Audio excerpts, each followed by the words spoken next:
Okay, that's a cue, right, Ann? It is. All right, so welcome everyone to our meeting today. My name is Jerry Bogaz. I'm an assistant director with the New York Metropolitan Transportation Council. This workshop today is being put on by the Multi-State Freight Working Group, which is a part of something called the MAP Forum, the Metropolitan Area Planning Forum. That is a consortium of 10 metropolitan planning organizations and councils of government in Pennsylvania, New Jersey, New York, and Connecticut, surrounding the New York City metropolitan area. And we're happy to bring you this topic today. Our objectives for the meeting today are to hear about and consider developments in the area of clean freight movement from both the public and the private sector. And we're going to hear about the recommendations also of a multi-state planning effort, the Clean Freight Corridors Planning Study, that's been undertaken on behalf of the MAP Forum. It's an ambitious agenda, so I want to get right into it. And I want to start by introducing my co-organizer, Ann Strauss-Wieder of the North Jersey Transportation Planning Authority, and thanking her and her staff for their support in organizing and putting on this workshop. Ann? Thank you, Jerry. Again, for the folks who are just joining us, if you can mute your phones and also turn off your cameras unless you're presenting. Also, if you're seeking AICP credit, please type your name, email, and AICP in the chat box. As we go through the presentations today, please type your questions into the chat box and we'll be working from that as we move forward. So without further ado, if we can go to the next slide, Jacob.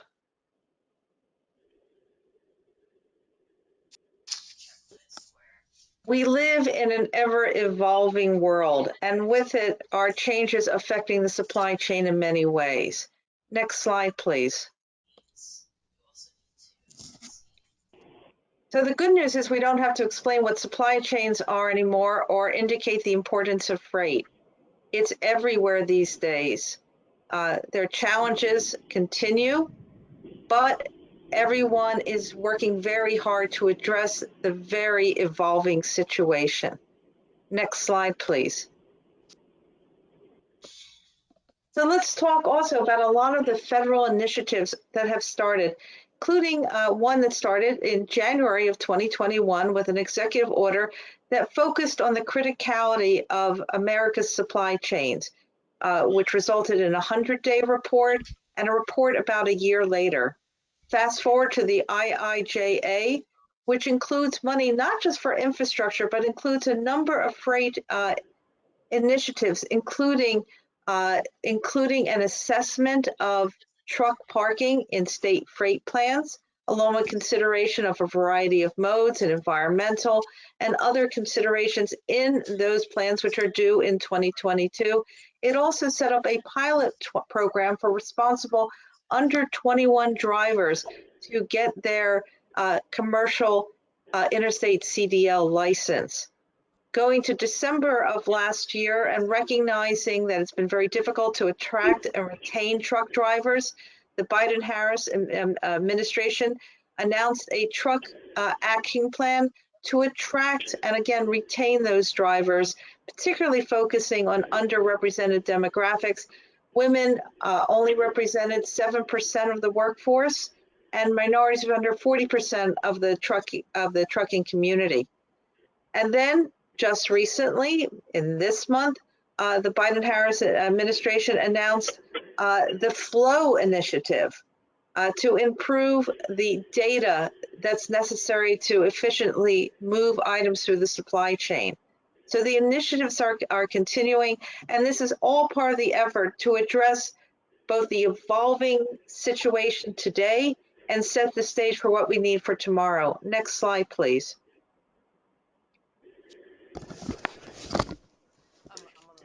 To give you some idea, again, as Jerry mentioned, this is the MAP Forum representing states in New York, New Jersey, Connecticut, and Pennsylvania. Our region has the largest container port on the East Coast. For those who are joining us, if you can please mute your phones, that would be great. In 2021, the port handled nearly 9 million containers. To give you some idea, and the green line is what container traffic look like in 2019, which was a fairly typical year? Then in 2020, the global health emergency, COVID, when we saw a number of sailings canceled during the summer and a vast surge in activity at the end of the year. And then, yes, the yellow line kind of summarizes what 2021 has been, as the supply chain has tried to deal with unprecedented demands and uneven availability of goods. So every aspect of the supply chain has been stressed at this point. Next slide, please. Part of the changes going on is an acceleration on the direct-to-consumer marketplace. So that includes any item that you purchase online, whether you're having it delivered to your home, to a automated package locker, or you're picking it up curbside in stores, what we call BOPIS, buy online, pick up in store. The direct-to-consumer market is still only about 19%, but it's growing quite rapidly. That's the area of orange in the retail industry. And that's led to all sorts of changes in terms of functionality of industrial buildings and the kind of modes being used to get the goods to us. Next slide, please. For example, and this really shows how we quickly pivot in situations and how the supply chain has to pivot quickly. How we buy groceries changed. We always went to the store to get it. Very few people bought stuff online and picked it up curbside or had it delivered to their home.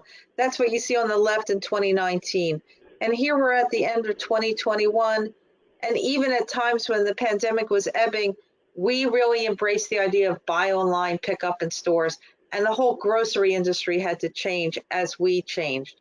Next slide. While this is all happening, and I've been in a number of private sector meetings throughout the pandemic and recently, there's been a tremendous effort to really look at environmentally sustainable practices. We as consumers have demanded it, the shippers have demanded it, the supply chain industry is demanding it of themselves. We're going to hear a lot about that today, but here are just some examples. We're certainly going to be hearing from UPS. We're going to be hearing from Volvo and Mack Truck on some of the electric and alternatively fueled power units coming online. If you look at industrial buildings, most of them these days have solar on the roof. Many are seeking LEED certification or achieve LEED certification in terms of the environmental practices within the buildings themselves. In the maritime industry, there's a move to LNG and other types of fuel. And again, we see this in railroading and throughout the industry. If you hear the term ESG, a lot of the industry is moving to have environmental and social governance reports. In fact, Wall Street is fairly demanding these days that companies have ESGs. So with that, Jacob, if we go to the next slide, I think we're ready to turn it over to Becky and her group. Thank you again for joining us.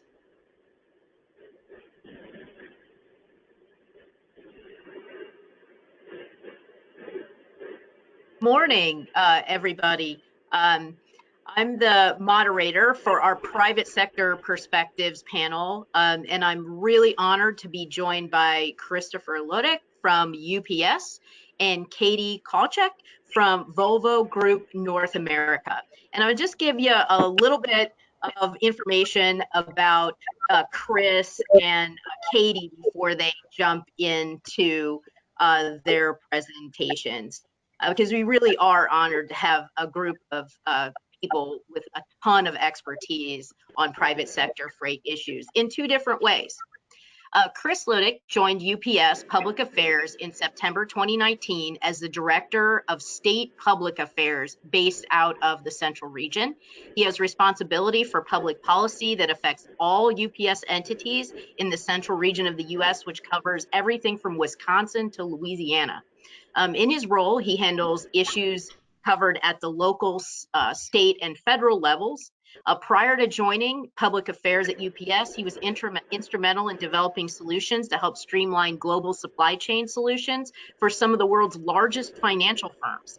As the government outreach coordinator, Chris's team is responsible for developing and fostering relationships with all 535 members of Congress. Chris actually began his career at UPS in 1992 as a package car driver.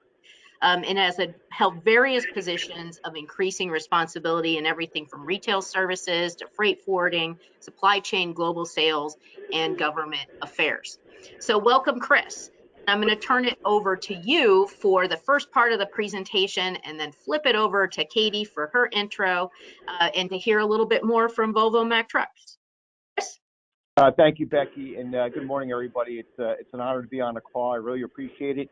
And I will tell you, I'm a UPS geek. I love this company. I'll be here 30 years next month. So any question that you may have, even if it doesn't pertain to this presentation, would love to hear from you. So I look forward to taking you through some of these slides and just talking about some of the incredible things that we do here at UPS.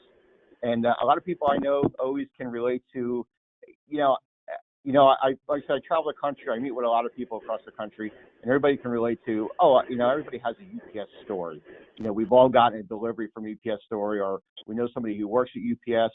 When you have over 500,000 employees worldwide, there tends to always be some type of connection that somebody could have to UPS. So I'm looking forward to engaging with you.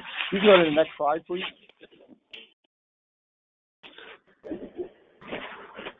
We look at these things, right? So there's expectations, and actually, Ann just brought it up too about, how do we, we talk about ESG, and companies are making statements, and like anything, you can make statements, but how do you measure it? What are really the terms that are kind of fall into things? And at UPS, we love to measure everything. As you can imagine, when you move 35 million packages a day, you have over 100,000 employees making those deliveries on the road, or 100,000 trucks, and the number of miles. Everything is definitely going to be measured, and we love that. And that's the core of what we do. But there's a couple of standards that come into play for how you measure and how well do you stack up in the transparency. And this year at the COP26, there's a couple new terms that a new one that came into play, which is, if you're not familiar, there's the ISSB, and then a new kind of standard that's coming into play is called the IASB. And these are ways that really help companies measure the, just your impact of, there's a lot of great things we can say. We can talk about doing things, but at the end of the day, how do we measure it to know that we're actually having an impact and we're moving things in the right direction? And these are a couple of ways that help us do that. And if you go to the next slide, please.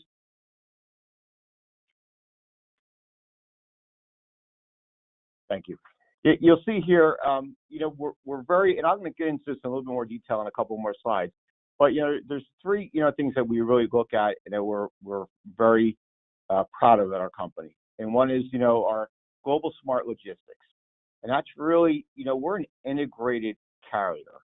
So the driver who you may see at night in your neighborhood, or a driver you may see delivering to a hospital during the day, that driver, that package car that you'll see on the road, that's going to have a ground package, it's going to have an air package, and it's going to have an international package, all in that one truck. Unlike when you look at the industry, right, and you see like, hey, I've seen somebody on my street at 10 o'clock in the morning, and I've seen somebody on my street at 3 o'clock, and I've seen somebody on my street at 10 o'clock or in the neighborhood, and it's the same company or the same umbrella of a company, but it's 2 or 3 different people are representatives of that brand delivering that package. So we're very proud of the fact that we're an integrated carrier. It's something, it works for us well. It would work for any company if you think about it. If you just think about the broad, just business as a whole, just being efficient, of being able to have all that on one truck versus maybe having 2 or 3 other different types of avenues of delivering the packages for that. So that's a great thing for us. The Orion, and we've been in business for 114 years. We think we know everything. We've had drivers, as you mentioned, I started out as a driver. You do the same route and we've had people who've been doing the same route every day for 20 years. So imagine that routine you're in every day. You know when the light's going to turn red, green. You know who's home, who's not home. You know when there's going to be traffic, when there's not going to be traffic. And you go through all this, and you've been doing it for 20, 25, maybe even 30 years. Well, UPS says, no, we can still become more efficient. And that way, we brought in a technology called Orion, which helped us map and look at everything that we do from a delivery standpoint of our drivers going out every day and mapping it out, and the technology that that has. And you know what? I really love talking about this, and I know it's going to be in the future slides, so we can skip over it. But the technology just really tells us in the morning when you're pulling out of the building and you're leaving, and you know in that package car, we call our trucks package cars, there's 350 packages that are in there. But it's going to know that there's 3 packages for Ann's house, there's 4 packages for Becky's house, and there's 6 packages for Greg's house. Whatever it may be, it knows, and it also knows that those 300 packages or 350 packages are in the car. It knows there's a loop from the first package to the last package of the most efficient way to run that. And we thought we had this locked down to a science over the years, and we were very good at it. Don't get me wrong, we're very good at it. But the new technology gives us the ability to say, hey, you know what, Chris, you've been running this route every day for 30 years, and you've been doing 34 miles a day to do this route. Well, now guess what? You're going to do this route, and you may laugh. We've come back and we'll say, okay, now you're going to do this route in 28 miles a day, so 6 miles a day. Some cases, we may be just only scraping off 1 mile. But every mile, as you can imagine, when you're moving over 100,000 vehicles a day, over 35 million packages a day, 1 mile, 5 miles, 8 miles, whatever it may be, equates to not only savings, but what we're all talking about, right? Reducing your carbon footprint, and how that just starts to magnify. And that Orion technology continues to do that for us. We're always looking at ways of saying, how do we reduce our overall day?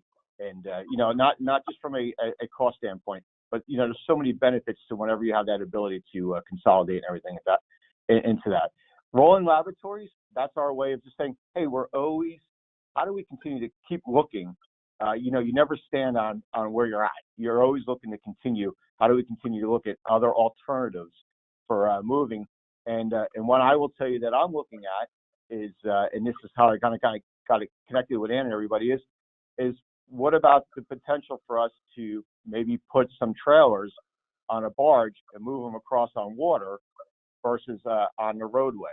And to your point, barging and tugs, they're not very sustainable, but there are barges that are tugs that are being looked at to be, electric, and something like, so, there's a lot of things that we're kind of expanding on outside of just our everyday network where you think, oh, I'm familiar with the UPS package car, and I do see your big tractor trailers on the road once in a while, but at the end of the day, everybody kind of really hits home and thinks about our the everyday package that you see. So if you go to the next slide, please. I mentioned earlier, talked about, how things are measured. And I will say, and I don't want to get into too many details of anything, but of all the major transportation companies that are out there, we have the highest ratio of the carbon index of any company.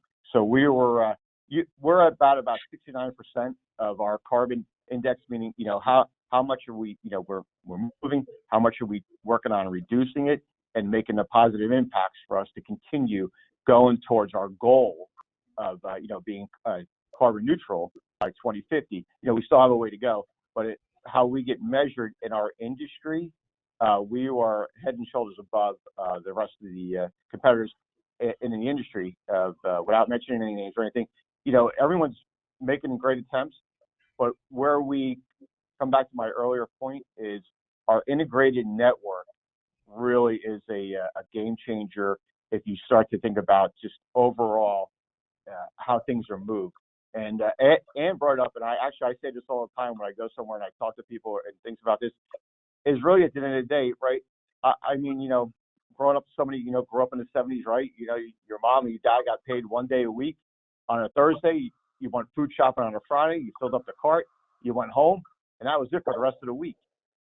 And, that was the supply chain. There wasn't, today where 10 o'clock at night, you order toothpaste, you wake up at 4 o'clock in the morning, you order soap, at noontime, you order, a pair of socks, whatever it may be. And now you've created this, okay, I'm going to get 3 or 4 different types of shipments that are going to come in over this, where before, we just went down to the grocery store and basically kind of bought all those items and went home and kind of called it a day. So, we know the world we're living in. E-commerce is the bread and butter for a lot of us for businesses and transportation. But at the end of the day is how do we kind of keep it all together and make and utilize and make this as impactful as possible and not really, hurt as much of the environment as it does with all these types of onesie, twosie type shipments that go on. Because I can tell you, we look at, and we really pride ourselves on, we look at what we call delivery density. So we look at, our numbers of, we're going out and we say, hey, on average, we have all these drivers on the road, and on average, they're delivering 2.6 packages per stop, or 3.4 packages per stop. And every one of those little clicks, we know it's just the impact that it has for us, and we want to get it to, maybe 5 stops. It all depends on where you're at and the density and the things that come into play there. But we're always looking at that as we kind of go through our models, especially, during the holiday seasons. We're always looking at how do we become more and more efficient, even though I would say we're already very efficient, but there's always just room to grow, and you got to keep moving forward. So if you go to the next slide, please.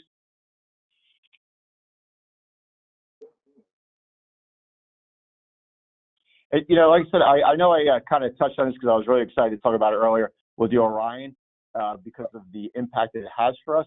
But if you just look at this slide here, there's a lot of cool things that we're trying to implement and we have out there. With I was on a call yesterday, part of the team that we're going to be having a new fleet coming through that's going to be all electric, and it's just interesting. These are great things for companies to do.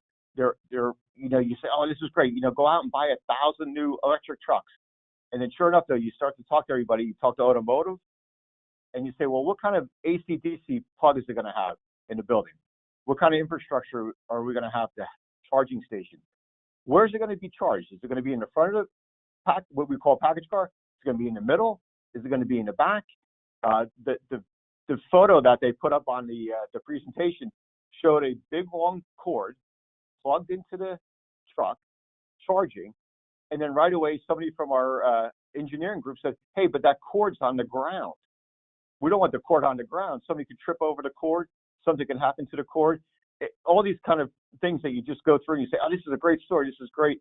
But naturally, everything you do, right, there's always somebody who's going to give you like 8 or 9 objections or just things to ponder and think about before you can move forward, which we will. But there are always some things that are going out there. We're looking to pilot what we call an e-quad, which is, it's not that bike that's kind of in that middle one. It's a 4-wheeler, a little bit bigger, but a 4-wheel thing that we're going to look to utilize and pilot in New York City, just to give a sense of going out in the morning. And it's not super big, so although it's sustainable, it's electric, it's great.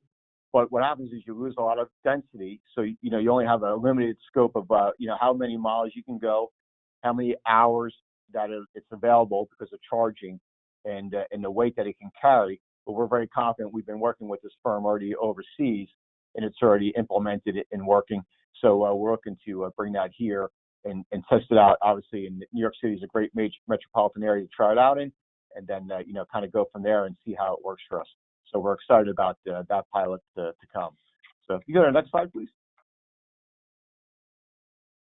And here is just just to kind of give you an idea, right? We're a big company. We have a lot of big numbers and everything like that. But here is just an example of the numbers and the things that we're always looking at doing with our rolling laboratory, what we call rolling laboratory, and how do we continue to keep growing this fleet? How do we keep looking at it? Where do we, the things are, like I said, these are great stories. We want to do them. We're going to have electric vehicles coming on, but things that we think about, right? Hey, do we put them all? Everybody always loves to talk about California. Well, no, do we want to put them all in one building? No, maybe not, because we put them all in one building, something may happen. What if something happens? Then we could potentially lose a fleet. Well, it's good to break it up, but then you have very specialized people who can handle the maintenance of these. So we can't have people spread out all across the country. And these are kind of, some of the challenges, just nuances that come up with this. I mean, we'll overcome those objections in, as we talk through these. But as you can see, some of the numbers here for, what we have for, our compressed natural gas. You see that number's over 8,000. So it's the fleet's this fleet is getting larger, which is very positive. We work very closely with groups that we work with very closely or with our automotive. As you can imagine, our automotive group is key. And also, a thing that we work close with is our building maintenance people, our plant engineering people, to make sure we have the proper infrastructure in our building to support these fleets when they do come on board. So it's something, that has to be considered when you're thinking about this. Next slide, please.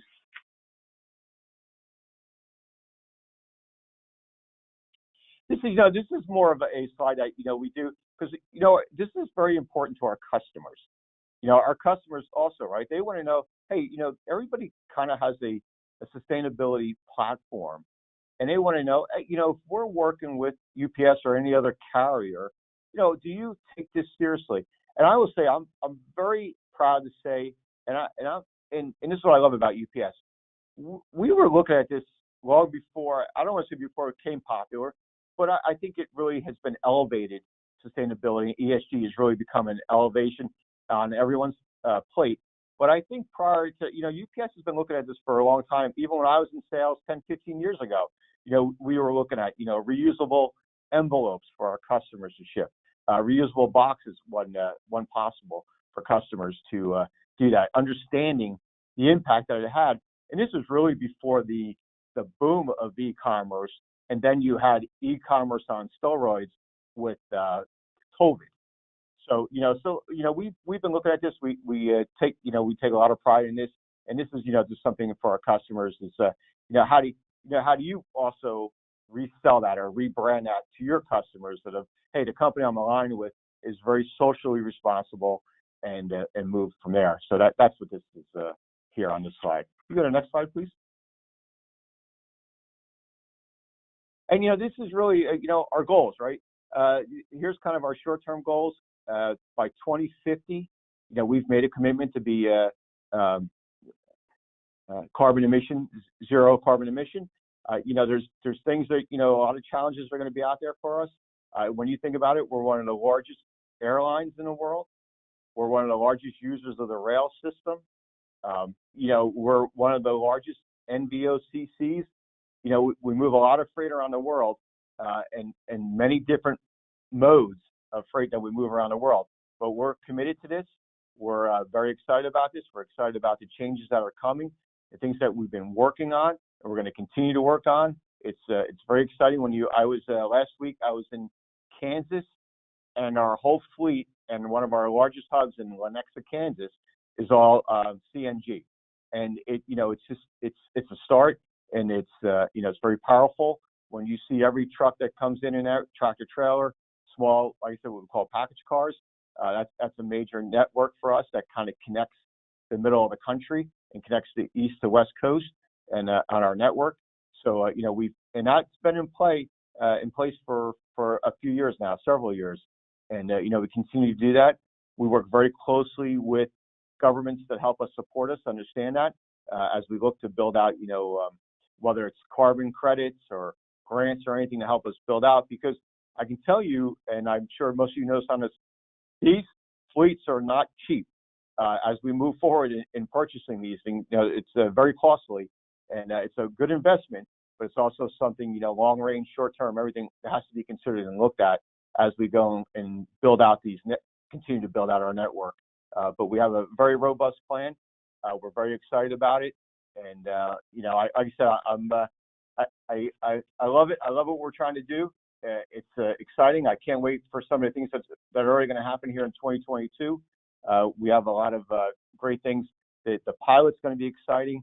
We're looking to pilot a couple other things. Unfortunately, I really can't talk about it this time, but we have a lot of great things to do to help keep us advancing and, as I like to say, moving the ball forward, and also, being a win-win-win all the way around, for everybody that's involved and touches it. So, can you go to the next slide, please?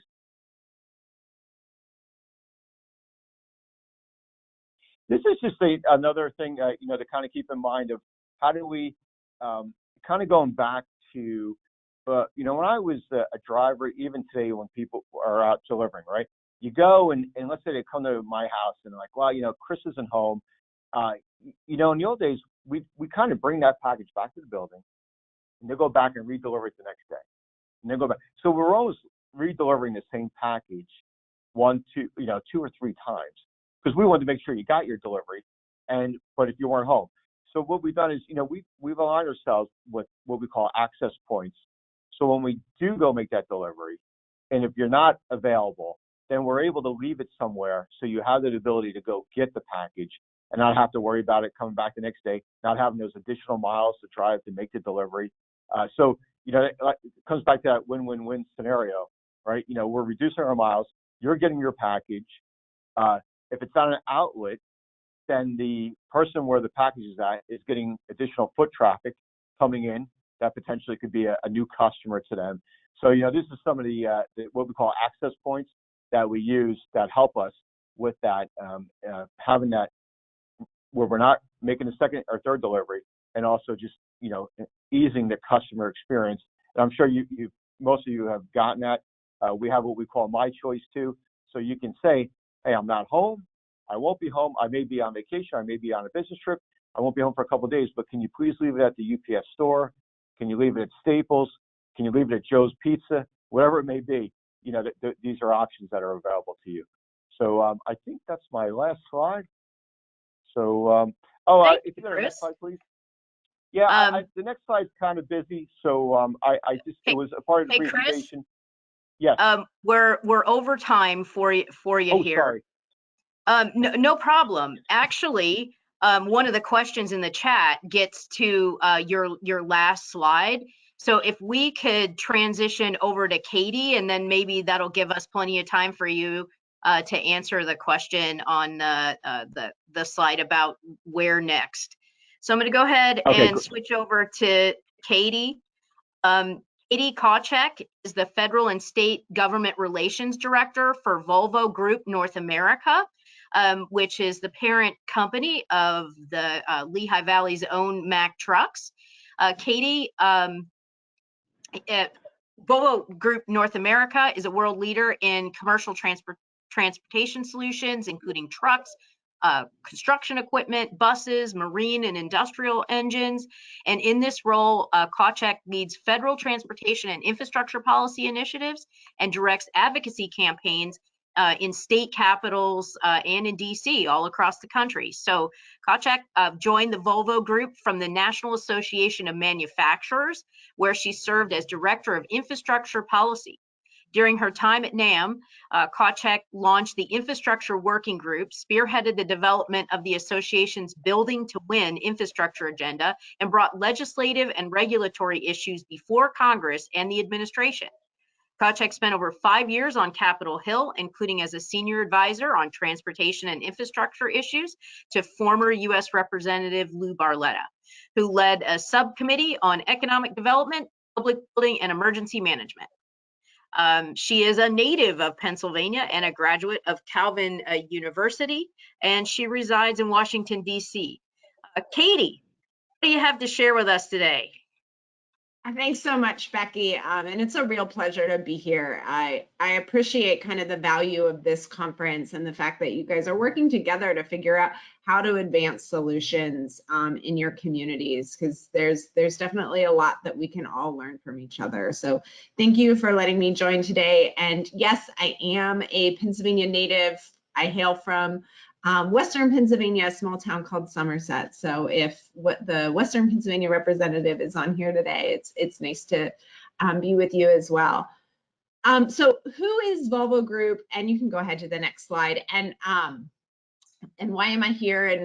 And am I actually talking about cars or heavy equipment? Volvo Group is a transport solution provider, and we make trucks, buses, construction equipment, and engines that get put into a lot of different things, from boats to terminal tractors to fire trucks. And so North America is a huge market for us, and we are making all of our product for North America here, primarily on the East Coast. We've got 14 major manufacturing sites. We're proud to say that we are the only heavy-duty truck group that fully assembles our vehicles for the North America market in North America. We've got lots of global headquarters here, Mack Trucks, Volvo Financial Services. We also have our North America headquarters scattered throughout the East Coast. You can go ahead to the next slide. So what are we making? We are making trucks, buses, construction equipment, and like I said, loose engines that go into boats, terminal tractors, and fire trucks, other products. We're proud to make transit buses, motor coaches, and you can go ahead to the next slide. We make a lot of those products in Pennsylvania. In Pennsylvania, we have our North America headquarters and manufacturing plant for Volvo construction equipment in Shippensburg. In Middletown, we have a remanufacturing plant in Macungie. We have the plant that Becky was talking about, our Mack Lehigh Valley operations, where we make every Class 8 truck, Class 8 Mack truck for the world, as well as the North America market. And then we have the Mack Experience Center in Allentown. In that facility, we have kind of the Mack Museum that tells the story of the Mack brand and the Mack company, as well as being a showroom. So we bring customers from across the world into the Lehigh Valley, into Allentown, to see our products, to test our products, and we're really proud of that facility. We've got about 4,000, actually a little bit more than 4,000 employees in Pennsylvania. 2,700 of them work at that Mack Lehigh Valley facility, many of which are UAW colleagues who are making our Class 8 trucks. We are investing in Pennsylvania. We have made a major announcement last year that we would invest $4.3 million into a technical training facility in Shippensburg for VCE, our construction equipment, to support the workforce needs of the industry that maintains and services these vehicles, these pieces of equipment. I don't want to get ahead of myself, but expect groundbreaking news very soon in that sphere. And then in 2020, we completed an $84 million initiative to upgrade the Lehigh Valley operation, which included upgrades to support the next generation of vehicles at Lehigh Valley. So if you go ahead to the next slide, I just flagged the next generation of vehicles in the Lehigh Valley, as well as for Volvo Group North America. We've made a commitment to be in line with the Science Based Target Initiatives, which is a global initiative to be in line with the Paris Agreement, and even to go beyond the Paris Agreement. We just recently signed on to a variety of climate initiatives, including the Global Movers Initiative, as well as the DOE, the Department of Energy's just released Better Climate Challenge, where we agree to reduce kind of our emissions by 50% over the next 10 years from scope 1 and 2 emissions. So we are proud of these commitments. We're taking it a step further and making sure that the products that we're offering our customers will also be in line with these goals. And so our plan is to sell 35% of our fleet, 35% of the products we sell will be electric vehicles by 2030, so that we can achieve 100% fossil fuel-free vehicles by 2040 and equipment. And you know, this is a really unique opportunity. We are in this this period of change. And I tell people all the time, I love my job because I'm helping people figure out how to bring this new technology into their fleet, into their communities, and it's brand new and it's exciting. But getting this transition is so right. We know that the combustion engine is going to be around for a long time, and you know, potentially it could be around forever if we find a drop-in fuel or some sort of bio LNG fuel that is zero emission. That we could use in combustion engines. That could be a part of our zero emission solution. But for now, our solution is battery electric, and by the second half of this decade, we expect it to be fuel cell electric. We joined a partnership called Cell-Centric with our biggest competitor, Daimler, to develop this technology, and we, as I said, expect to have it on the second half of the decade. If you go ahead to my next slide, I'm going to tell you a little bit about what Mack is doing. Go ahead to the next one. We have our Mack LR Electric, and it is a fully electric refuse truck. Why is refuse so great for battery electric vehicles? Well, one, it runs in every community. So it's a great way to address communities that have, you know, serious air quality issues. It's much like a school bus in that regard. You have the need to bring a better solution, a cleaner solution to that community. Why it works technically? Well, it's on a closed loop. So what does that mean? Battery electric trucks, usually they need to run a shorter route throughout the day and then go home at night and charge. And so refuse is a perfect solution for that. The other aspect, again, much like school buses, is the start-stop nature. You've probably been in a passenger car where you've been able to look at the screen and see regenerative braking, where as you brake, you see energy going back into the engine. We're doing that at the Class 8 level. And so we're able to recapture that energy and make that vehicle that much more efficient. Why else? Our drivers like it. It's not only cleaner, but it's quieter. I don't know if any of you have had the privilege of driving a Class 8 truck, but they're big and they're noisy and they're rumbly. And when you take those vibrations away and you take that noise away, it's a better experience for the driver. And I'm so excited to learn about some of the metrics that are going to come out of that as we're able to study it more. And then, of course, it's a cleaner solution. So go ahead to the next slide. We are working with our customers to make sure that they are able to bring this technology to their fleet. We are asking our customers to try something brand new. The way this vehicle works is differently. The way the driver and the service providers are using the product is different. We are working with our customers to plan their routes so that they are able to succeed with this vehicle. And then there's the bigger challenges, charging infrastructure.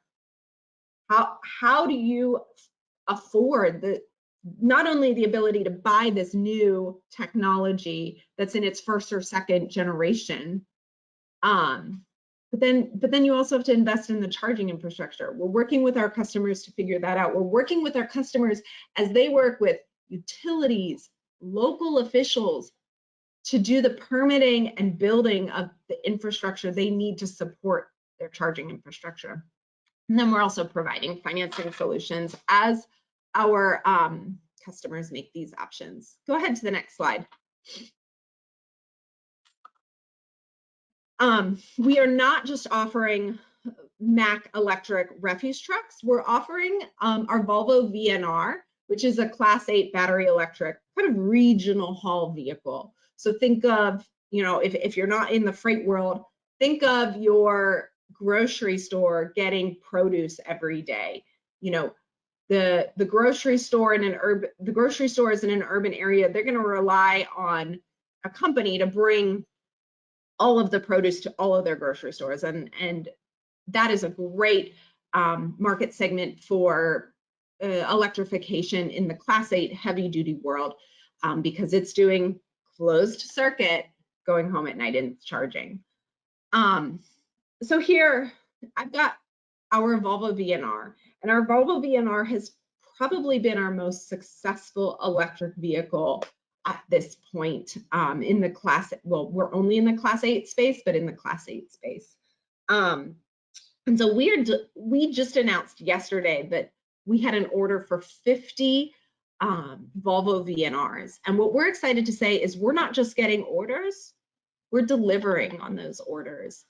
We delivered a Class 8 electric Volvo VNR to Manhattan Beer last year. And they have orders for more as well. And we are getting real world miles with these vehicles and real world experience. And the reason that this is working so well is because we did a public-private partnership in California. If you'd go ahead to the next slide, please. With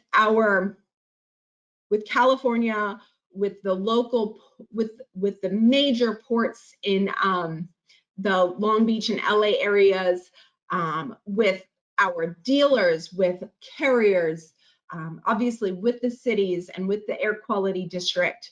And we were able to do this public-private partnership, deliver 25 real vehicles, real Class 8 electric trucks, get them into circulation, and help figure out how this industry is going to work, how real-world deployment of Class 8 electric trucks is going to work.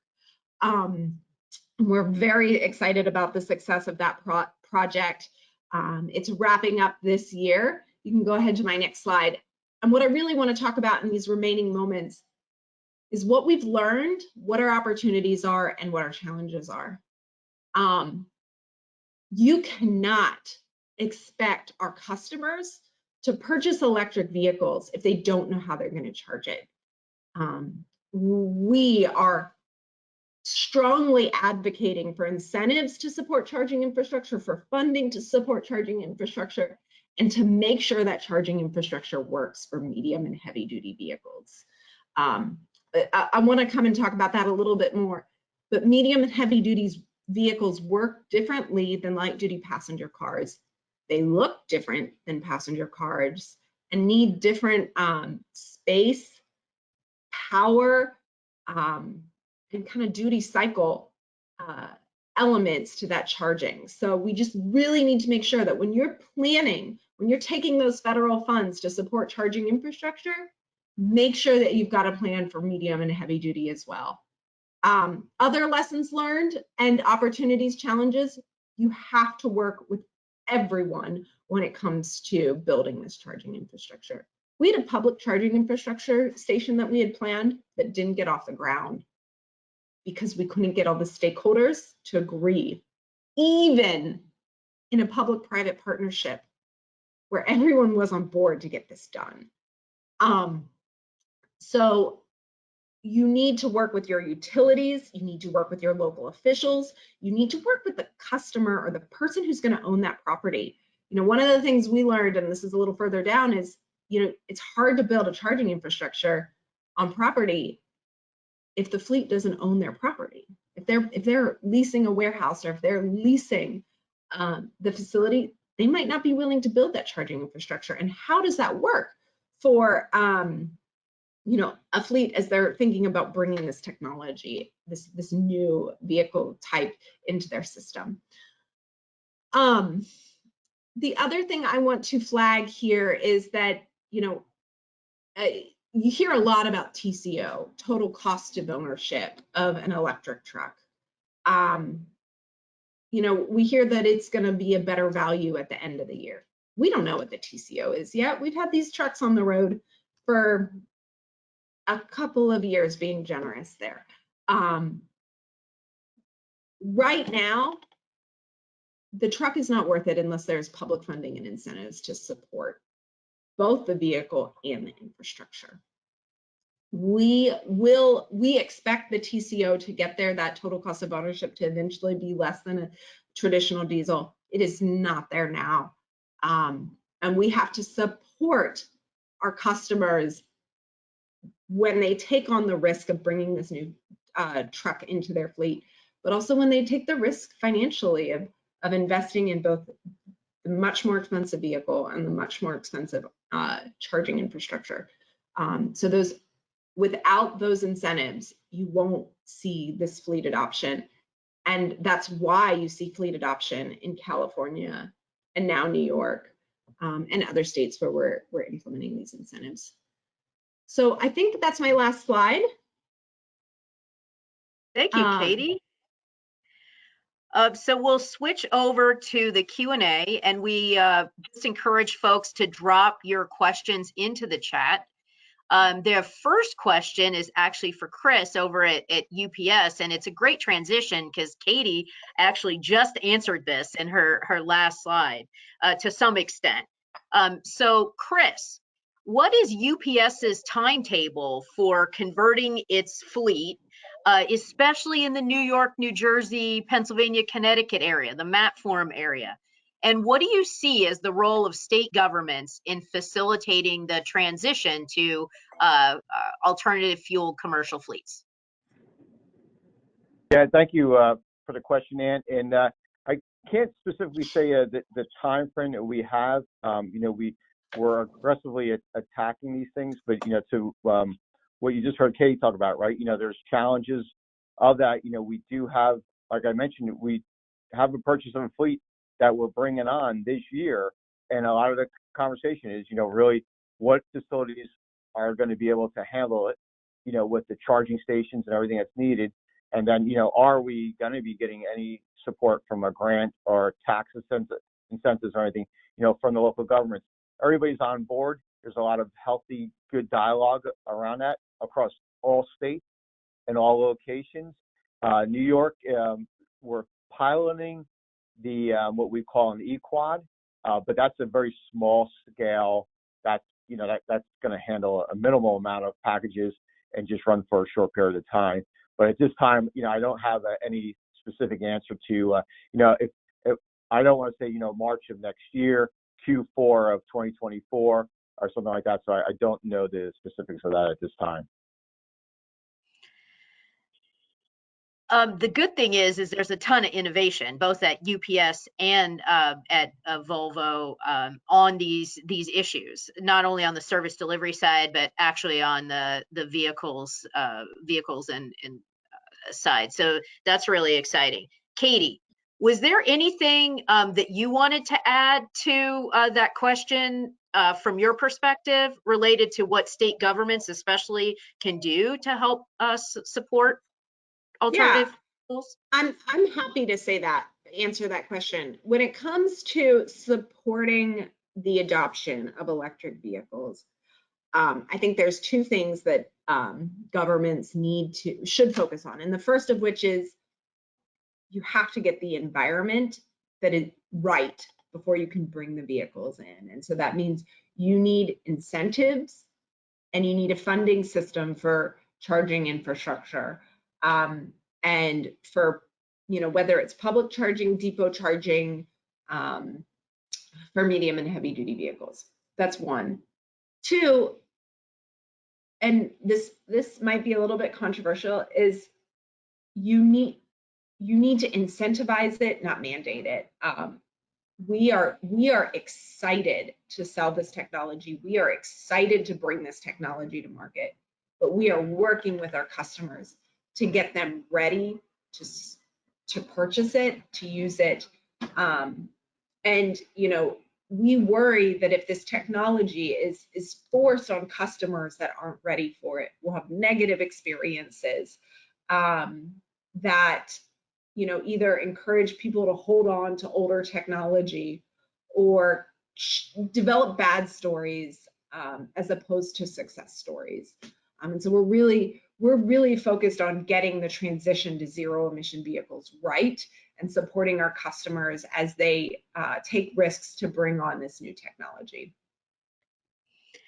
That's a great way to end our panel. We're at time, or there's several questions in the chat.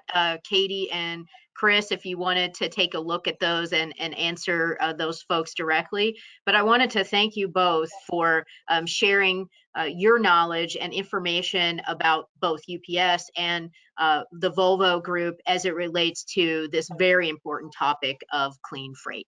Thank you. Thank you. Mark, we now turn it over to you and the public sector panel. Thank you. Thank you, Ann. Good morning. My name is Mark Nielsen. I'm with the Naugatuck Valley Council of Governments up in Waterbury, Connecticut. And it's my pleasure to introduce the speakers for the next public session and talk about the public sector initiatives. The first speaker I'd like to introduce is Susan McSherry. Susan is the Director of Alternative Fuel Programs at the New York City Department of Transportation. She focuses on alternative fuels and advanced technology for vehicle programs, and is sort of responsible for assisting New York City agencies in advancing their green fleet initiatives.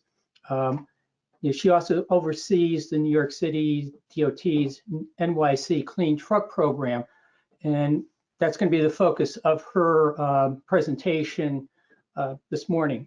So with that, the second speaker is Victoria Carey with the New Jersey Economic Development Authority, and she's going to be talking about New Jersey's zero emission incentive program. So with that, I'd just like to introduce Susan.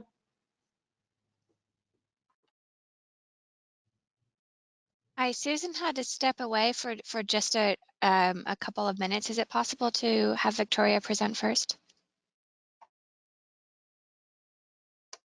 Ann, is that okay? Absolutely. Just give us a moment, and Victoria, we will go to your slides and then we'll go back to Susan. Thank you. Okay, while you're doing that, I can give a little background on Victoria's program. She's the Clean Energy Manager at the New Jersey Economic Development Authority. Her role is to develop and launch programs that strengthen New Jersey's innovation and competitiveness in clean energy. Her focus is on the EDA's commercial vehicle electrification programs, and she's going to be talking about that zero emission incentive program with her presentation this morning. Great, thank you so much. You can go to the next slide. This is just my little intro slide. So, I think that we just heard some really fantastic perspectives on what is private industry looking at and why does it make sense to make the transition. But just from the policy perspective, from the governmental perspective, we're looking at not only the economic benefits of the transition, where folks can be employed in new industries, the economic benefits of having resilient and reliable transportation for goods and people, but also looking at the environmental justice implications of these transportation and logistics technologies. So, in New Jersey, 42% of our emissions come from the transportation industry, with an outsized portion coming from medium and heavy duty vehicles. We have the largest port in the Northeast and the second largest in the U.S. So there's a ton of truck transportation in New Jersey, and as a densely populated state, those impacts can be felt, really directly. So if you go to the next slide. So, and again, I don't want to repeat what others have said, but it is a challenge to solve this transition. It's, I think, incumbent upon us to try to work towards the zero emission vehicle transition. But it's a difficult challenge. We've got years and decades of experience in a completely different system. So why is this such a difficult problem, and how can we work to address it? So, and again, I'm not going to teach you the things that you already know, but, equipment lifespans of diesel vehicles, are quite long. So If you are buying a new vehicle today and the zero emission technology that you want to purchase is not available today, but is going to be available in 2 years, you've just made an investment, a 20-year investment essentially. There's a higher upfront cost, as was just mentioned, compared to the gas or diesel alternatives.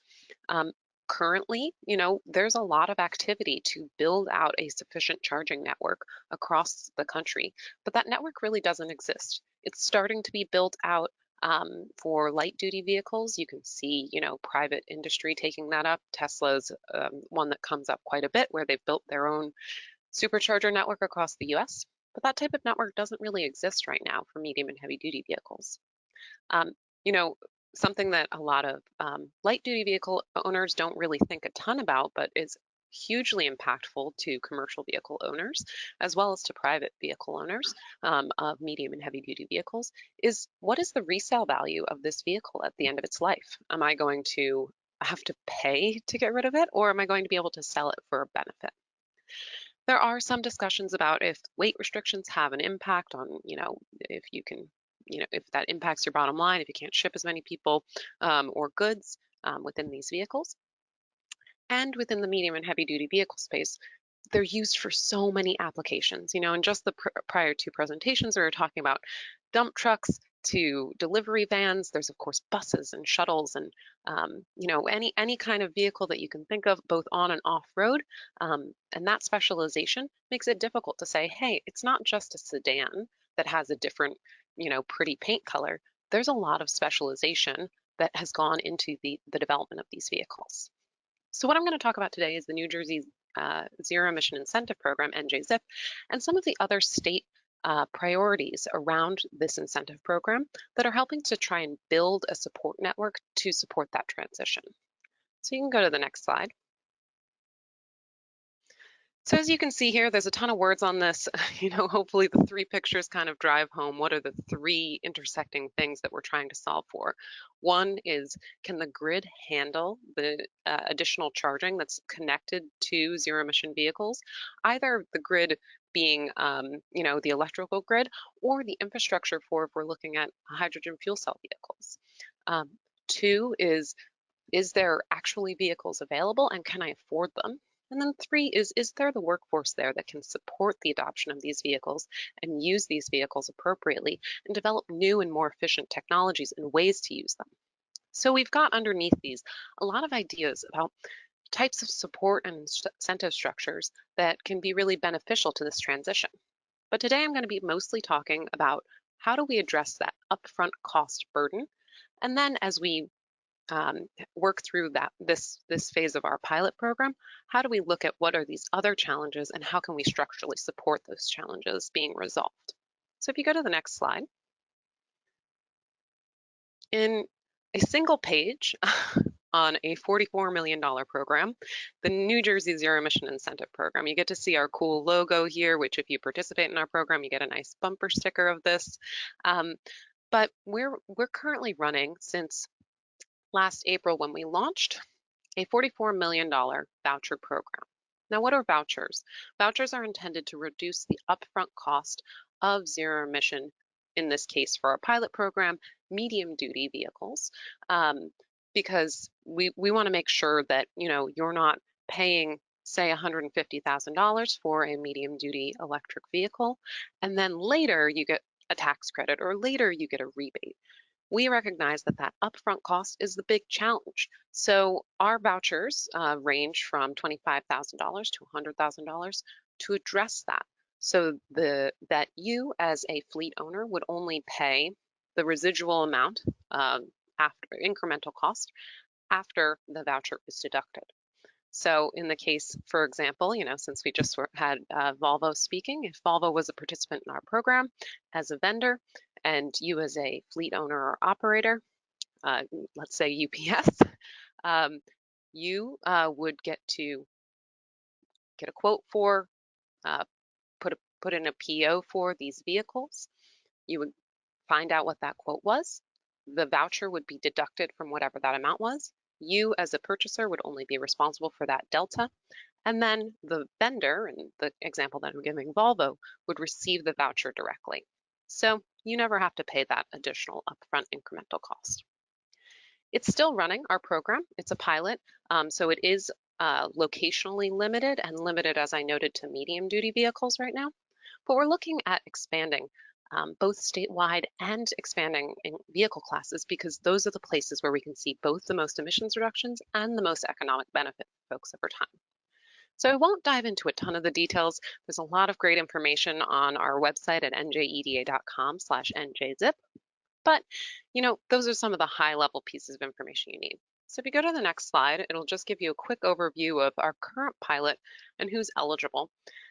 As you can see with the blue circles, we're targeting a few different communities right now. We were looking at communities where there was the highest environmental justice and emissions impact as our target initial communities. And then, using those pilot communities to help to understand where we could see more benefit over time. So you can go to the next slide. I know I was explaining this at a super high level just moments ago, but long story short is that our vouchers are auto-calculated through our application and are deducted from that, upfront cost of the vehicle. So you can see here in an example, if you're, a small woman and veteran-owned business, you decide to buy a Class 3 vehicle. Let's say that it comes out to $125,000. You would be able to calculate your voucher amount based on our base voucher amounts and bonus criteria for your qualifying business features. And then you deduct that voucher from the upfront cost, and you're left with the final cost of the voucher, which you can see here in this case would be $48,000. So you can go to the next slide. One of the things that I like to talk about when we talk about NJZIP is like, sure, okay, great. You have all these targets, you have these sort of lofty goals. You're hoping to both have an emissions and an economic impact, but what is the actual numbers? What's the brass tacks here? So to date, we've had the pilot open, as I noted, since April of last year. We've had $38 million in voucher applications submitted, and we've reserved so far $14.46 million of that of those applications. This is representative of about 400 vehicles that we've received applications for and are working on approving. It's really exciting to see that transition, recognizing that there's still a long way to go. In New Jersey, across all vehicle classes, there are 6 million vehicles. So, 400 is a drop in the bucket, but it's an important first step to start building out the infrastructure, building out the confidence in these technologies. Right now, our purchaser demographics are largely small businesses, and we have more than 50% of our applicants who are minority or women-owned businesses. So there's a lot of opportunity here to not just, I think that there's been some great participation from some large organizations, but we're also seeing pickup and interest in this, which I think makes a really strong case for why it's economically appropriate, not just as an emissions tool, reduction tool. So you can go to the next slide. But as I referenced earlier, this program alone is not going to solve our problems, right? There's a lot of challenges to making the transition. It's about education, sure. It's about lowering costs, sure. But it's also about huge infrastructure changes. It's about changing the way we think about and do business. And in the long term, it might be a really, really beneficial thing. But in the shorter term, there's still a lot of gaps and holes where people need support. So I've just put here some illustrative things that we thought about, both as we were designing the program and that we've learned throughout this pilot program, which we're anticipating, we're going to be ending as we run out of funding and transitioning into the expanded phase, as I referenced, in just a few months. So we're starting to see some of these outcomes come to fruition. But just to run through these really quickly, the upfront costs of zero emission, medium, and heavy duty vehicles being too high, okay, sure, we'll cover those upfront costs. Reductions with a voucher. But something that's come to the forefront really, really immediately is that there's still a remaining high amount of cost. So how do you finance those vehicles when dealerships are not yet comfortable with them and haven't built out the financing tools? How do you, a lot of folks will lease vehicles typically. Our program doesn't cover leases directly. It's sort of a convoluted route. So is there a way to allow people to follow the lease structure that they might be more comfortable with? right now, there's not pre-owned electric vehicles really rolling around out there. They're just coming off the manufacturing line now, but there's a ton of opportunity for building a future marketplace around pre-owned vehicles. What about repowers and retrofits? As we were saying, these are long-term purchases. If I've just bought a vehicle that I expect to use for 20 years, in 5 years, I'm not really looking to buy a new vehicle, but I might be interested in swapping out my diesel engine for a battery. The second item here is around environmental justice communities. They need immediacy of solutions. We all do. This is not something that we can put on the back burner anymore. So what are we doing now? First, we targeted the medium duty vehicle space because those are the things that were rolling off the line most rapidly. But we're looking at the heavy duty sector. We're looking at expanding to more parts of the state. We're looking at how can we support specialized use cases that maybe weren't represented in our original pilot. The third thing here, there's limited charging infrastructure available. Well, the first thing we're going to do is help to reduce the upfront cost of those vehicles. You know, we're focusing on these use cases that maybe have these short haul or depot-based uses. So we're not looking at having to have a huge charging infrastructure to manage them. But something that New Jersey is looking at through the Board of Public Utilities is make-ready funding. So how do we cover the expense of preparing a site for chargers? It really does touch on what was noted around, you know, even if I have a vehicle, even if I want to make the transition, I don't own the property. So New Jersey is also looking at ways that we can support public charging, not just for light duty vehicles, but also for medium and heavy duty vehicles. And that's not only coming from New Jersey, but is coming from the federal government through the infrastructure plan. And then finally here, zero emission medium and heavy duty vehicle support structures in New Jersey are limited right now. So right now we have some basic provisions saying, hey, you've got to have in-state maintenance to support these early adopters. You've got to have a standard warranty so that we know that you're not selling somebody a lemon. But what can we do in the future?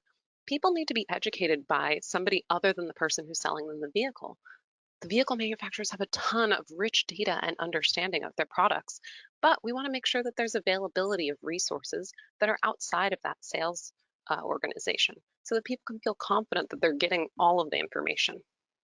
So there's 2 more slides here. You can just click through them real quick, but essentially it's just showing you, hey, if you want to learn more about this program and how you can participate in New Jersey's voucher program, you can find more at our NJZIP website. And if you click to the next slide, if you want to get some of these educational resources that we're talking about or other incentives for chargers for reduction in sales tax in New Jersey, drivegreen.nj.gov has a ton of great resources there. So I'll wrap up with that. Thanks so much. Okay, thank you, Victoria. Very interesting program. And again, just as a reminder, anybody who has questions, please put them in the chat box and we will get around to those after the next presentation. Then with that, I'll reintroduce Susan McSherry, again, the Director of Alternative Fuels with New York City's Department of Transportation. Victoria, Susan, all set? Yeah, thanks. Sorry about that. Sorry, Victoria, if you were caught off guard. I did have to step away, and I thought I had a little extra time with all of the questions, great questions in the chat box. Especially was sorry to miss that amazing segue from Katie at Volvo on the VNR trucks. You know, the Department of Sanitation piloted one. I had the opportunity to sit in it and get a test drive. It was really amazing. And I'm happy to also announce that sanitation was able to get in under the wire on the production schedule and is ordering an additional 7 that we are helping with CMAQ funding here at DOT. So really hats off to everybody. It's a great, it's just a great truck, and it will do good things in you know, various environmental justice communities that sanitation services. But anyway, I am here to talk to you about the New York City Clean Trucks program. You can go to the next slide, please. Why do we have this program? Well, we're committed to meeting our clean energy goals. We have, you know, a slew of policy studies that were done. Most recently, the roadmap for 80 by 50 that will reduce greenhouse gas emissions 80% from 1990 levels. And we know that the trucks are implicated in a host of health-related issues. They operate on diesel. Here, they're responsible for 20% of all transportation greenhouse gas emissions in the city. Particulate matter and NOx are harmful to human health, and carbon dioxide contributes to climate change. So we feel that deploying and advancing electric and alternative fuel trucks will help us reduce some of these negative consequences. Next slide. So we set up the program way back in 2012. It was originally the Hunts Point Clean Trucks program. We were pretty laser focused on the food distribution center up there in the South Bronx, as well as Port Morris, to sort of our hotspot environmental justice areas. And we set up the program to offer and promote sustainable transportation to those fleets up there to, clean up the environment in the city. And additionally, while we started with federal highway CMAQ funding, we were now able to get additional resources through the VW consent order through our friends at DEC.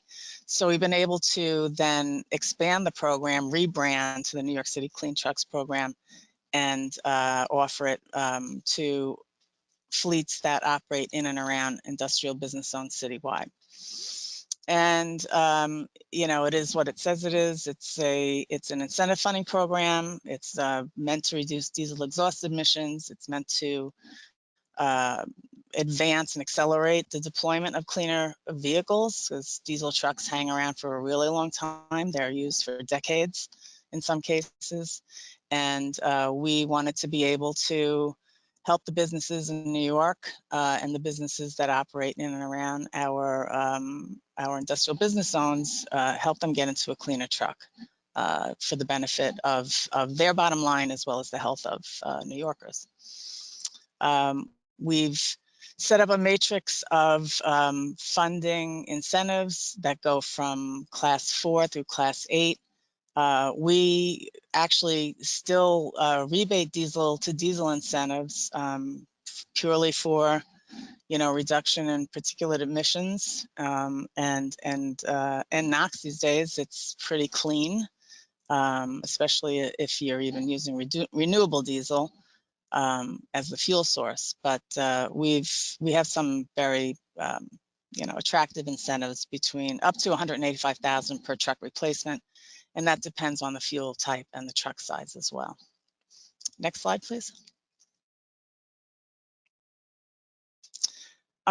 So for those who might not know what Volkswagen settlement funding is, you might remember Dieselgate, where VW was caught with an emissions cheating scandal. They had to pay very significant fines. A lot of that is being spent in the state of California.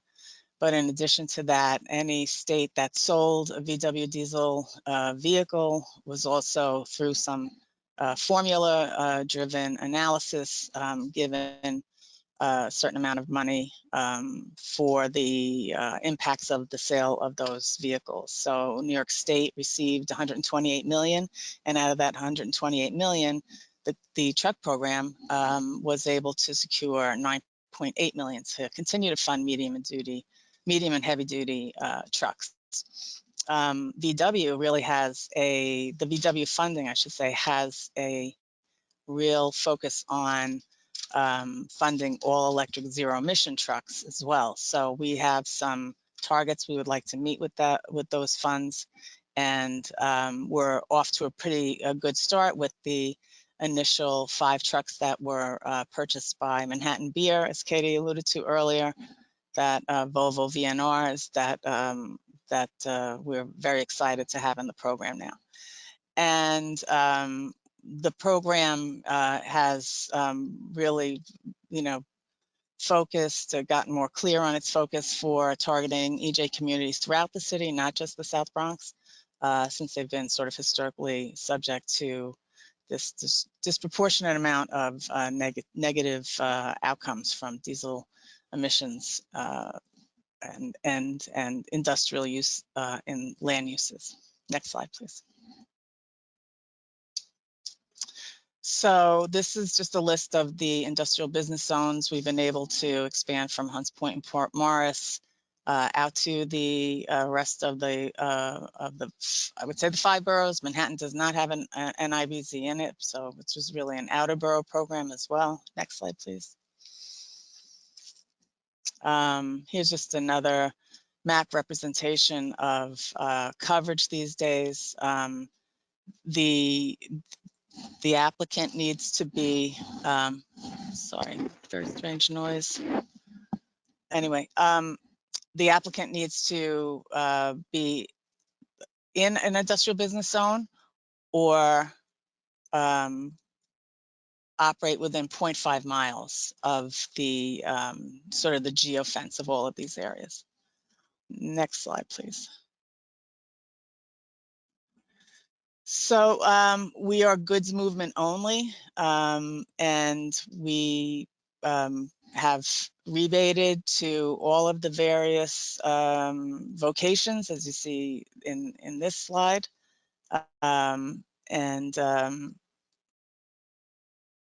Next slide, please. And we're really trying to incentivize and advocate for EV, the transition to EV. These are the rebate incentive amounts by class size vehicle. We're really trying to help create parity with conventional fuels and make it a little bit less onerous for fleets and businesses to opt into BEV. Next slide. And as I said, in addition to that, we basically cover, you know, every strategy, whatever works for anyone out there that's operating fleets in all of these various financial incentives, CNG, hybrid, diesel, electric hybrid, and plug-in hybrid, though there aren't many of those really out for sale these days, and diesel to diesel replacement trucks as well. Next slide, please. I should add that with the addition of VW funding, we do have a small fleet rule that for diesel to diesel replacement with VW funding, only small fleets can apply. If you have a fleet that's 15 vehicles or over, diesel replacement is not available.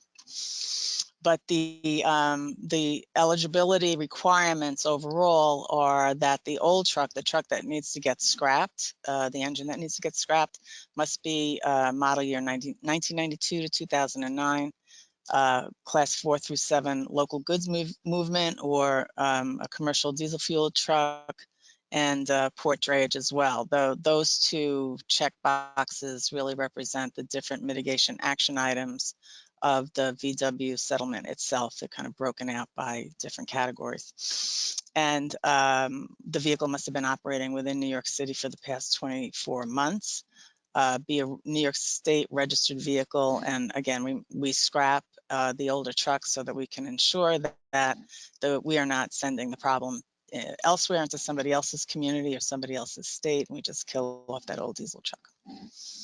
Next slide, please. And so for the new truck, the replacement truck, it needs to be brand new. We actually do not fund retrofits for this, for using the VW funding.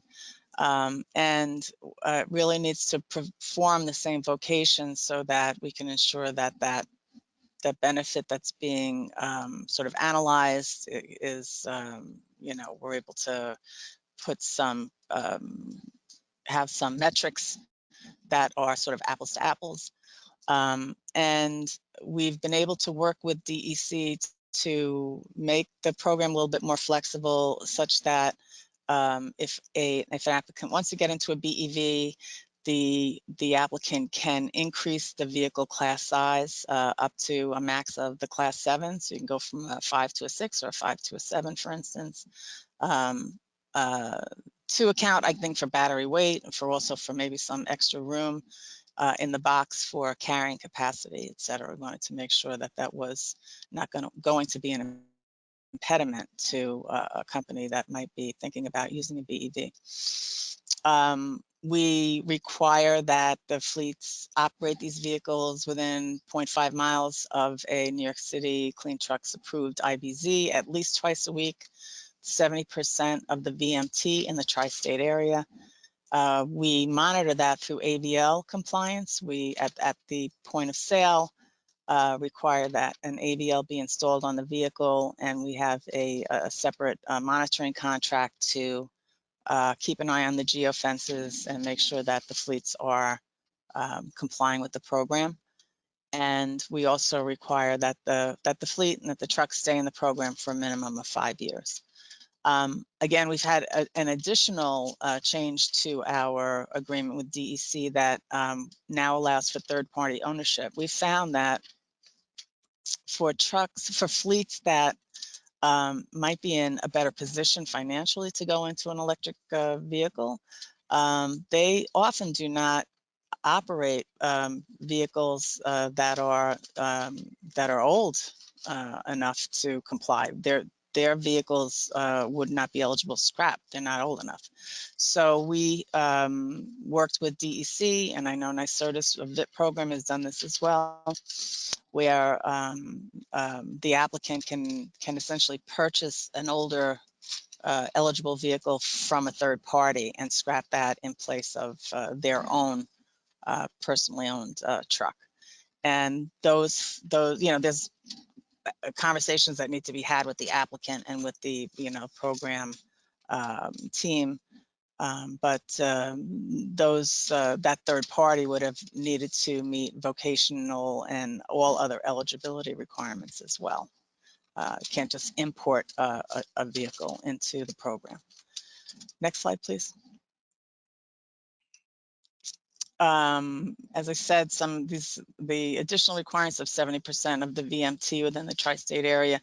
The trucks must also average 5,000 miles per year or more, minimum of 5,000 miles per year for 5 years to be in compliance with the program. Next slide. And this is some of the information that we've gleaned from our AVL monitors. It helps us to, provide proof of use. It quantifies the miles within the local and regional geofences, and helps us identify that the trips to the IBZs are happening, and the VMT is in the tri-state area. And as you can see, well, these numbers were really as of December. We're, probably over 5 million miles by now. And, the breakdown of the VMT has effects not just within the South Bronx initially, or the 5 boroughs, but also New Jersey and Connecticut to a lesser extent as well, and outside other parts of New York State. Next slide. It's very beneficial for everyone involved. We use the diesel emission, EPA's diesel emission quantifier, and to do annual analysis of what our emissions reductions, are. And as of the end of last year, we've been able to achieve these emissions reductions in tons. So we're really proud of what we've been able to accomplish, not just for the South Bronx, but now to other industrial business zones in the city as a whole, to be able to reduce these noxious emissions for everyone. Next slide. In addition, we've been able to use the contracting mechanism that we have to fund the replacement of truck refrigeration units. The Hunts Point produce market specifically has over 1,000, maybe 1,500 or so trailers that operate as sort of standalone storage in the produce market facility for produce that, when they need the excess capacity to store the food, and they don't have it on site in the building, so they use these trailers, and they use a lot of them. Many of them are tier 0 TRUs, and which basically precedes any sort of emissions certification by EPA. They're extremely dirty. So we've been able to take one NYC money to rebate and replace 68 TRUs so far, which really has been terrific in terms of emissions reductions for this use. And we've replaced those with all electric TRUs and some diesel electric hybrid TRUs as well. So we're really, really pleased by how that's working out as well. Next slide. Excuse me, Susan, we're running kind of late. Yeah, sure. Got a couple of minutes and then to wrap up so we can have about 5 minutes for Q&A. Okay, so just in addition to that, we, because we embrace Vision Zero here, we've also aligned with the goals of the agency to require safety enhancements on the vehicles as part of the quid pro quo for the rebate. Next slide. And if you just are not an IBZ eligible fleet, you can also check in with NYSERDA. They have funding programs as well for New York State. And if you can't apply, or you're not an eligible fleet in the IBZ, there's funding available through NYSERDA. And if you want to go electric, as Victoria alluded to, and others, you really need to get going on your infrastructure conversation with your utility, and this is the link to Con Ed's Make Ready program for working that out. Next slide. And I just wanted to, thank my program team here, who's been really helpful to DOT in making this program very successful. That's it. Thanks. Okay, thank you, Susan, and thank you, Victoria. Just a few questions are in the chat box. We'll have a couple minutes to just go through a couple. One question to Victoria. They were asking, what are the deciding parameters to the voucher amounts, and how does the program measure success? Sure. The voucher amounts were determined based on a comparison with other existing voucher programs and our understanding of sort of current levels of incremental costs. So our program does not cap or tie directly to incremental cost of a electric versus a diesel powered truck or bus, but it was intended to be, somewhere between 70 to 120% of the incremental cost as a base voucher amount, with a comparison to other programs. We certainly would measure success by getting vehicles on the road and starting to see their impact. Right now, as a pilot, we're working through essentially some of the administrative mechanics of that. So we haven't seen vehicles on the road yet. But I am really excited and happy for the high participation of small businesses, especially, and minority, women, and veteran-owned businesses.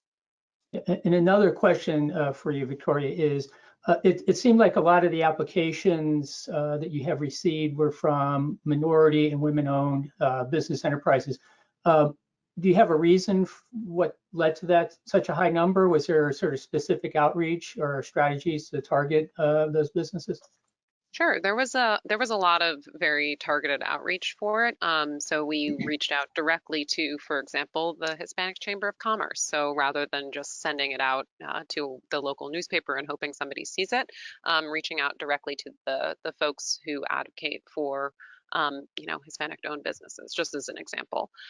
We also have had a lot of, super helpful word of mouth. So folks who work in particular communities who have engaged successfully with our programs have provided sort of word of mouth support of the program. So those are two definite huge factors.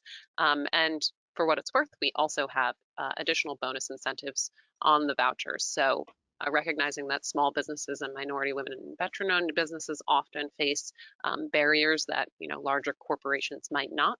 We provide additional financial support to help them get over that hurdle. Thank you. And Susan, just a couple of questions to wrap up. One question was, what has been the participation rate for zero-emission heavy-duty vehicles in the program relative to new diesel replacements? so Manhattan Beer was our first BEV applicant over a 10-year span. I think most of all, right now we are about with the VW funding about 50-50, diesel versus alternative fuel, CNG and BEV.